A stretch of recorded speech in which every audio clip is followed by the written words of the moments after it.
ঢেকিয়াজুলি আৰক্ষীৰ বৃহৎ সফলতা।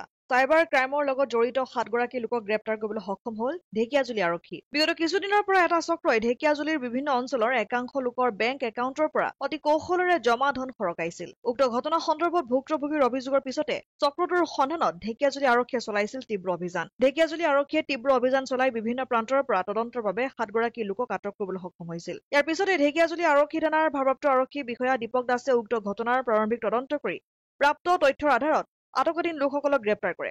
আৰক্ষী অধীক্ষক ভাৰ্গৱমণি দাসে সংবাদ মাধ্যমত জানিবলৈ দিয়া অনুসৰি ঢেকিয়াজুলি আৰক্ষী থানা এলেকাৰ কেহেৰু খণ্ডাৰ বাসিন্দা মামুদুল্লাৰ নেতৃত্বত চলিছিল এই বৃহৎ চাইবাৰ চক্ৰটো। ইতিমধ্যে ঢেকিয়াজুলি আৰক্ষীয়ে কেহেৰু খণ্ডাৰ পৰা ৩৬ বছৰীয়া মামুদুল্লা, ভকুমাৰীৰ পৰা ৪২ বছৰীয়া মাইনুল হক, পলাশপথাৰৰ পৰা ৪৫ বছৰীয়া কমৰুদ্দিন আহমেদ, ময়লা আলী গাঁৱৰ পৰা ৪০ বছৰীয়া আছাদুল্লাহ খান, উত্তৰ প্ৰদেশৰ ৪০ বছৰীয়া ৰবি প্ৰকাশ, উত্তৰ প্ৰদেশৰ ৩৭ বছৰীয়া ৰাহুল মিশ্ৰ, উত্তৰ প্ৰদেশৰ ৫১ বছৰীয়া যোগেন্দ্ৰ যাদৱক গ্ৰেপ্তাৰ কৰিছে। এই সন্দৰ্ভত বৰ্তমানো ঢেকিয়াজুলি আৰক্ষীৰ অভিযান অব্যাহত আছে বুলি জনায় আৰক্ষী অধীক্ষক ভাৰ্গৱমণি দাসে।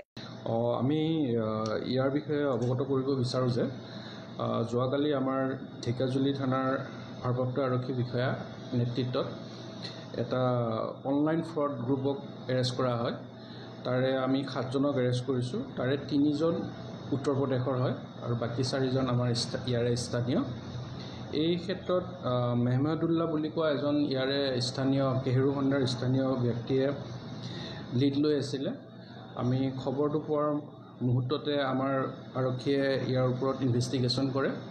ইনভেষ্টিগেশ্যন কৰাৰ সময়ত আমি তেখেতলোকৰ পৰা 14টা মোবাইল, কিছুমান বেংকৰ চেকবুক আৰু ATM কাৰ্ড জব্দ কৰিবলৈ আমি সক্ষম হৈছোঁ। ইতিমধ্যে আমাৰ ওপৰৰ নিৰ্দেশমৰ্মে ছুপাৰভিজনত আমাৰ এই ইনভেষ্টিগেশ্যন চলি আছে আৰু ইনভেষ্টিগেশ্যনৰ আমাৰ মাজেৰে আমি যথেষ্টখিনি নতুন দিশ আমি পোহৰলৈ আহিছে আৰু যেতিয়া আমাৰ ইনভেষ্টিগেশ্যনটো আৰু আগুৱাই যাব আপোনালোকক আগলৈ সঠিকভাৱে জনাবৰ কাৰণে আমি তৎপৰ থাকিম। ঢেকিয়াজুলিৰ পৰা প্ৰশান্ত বৈশ্যৰ ৰিপৰ্ট, অসম আদিত্য।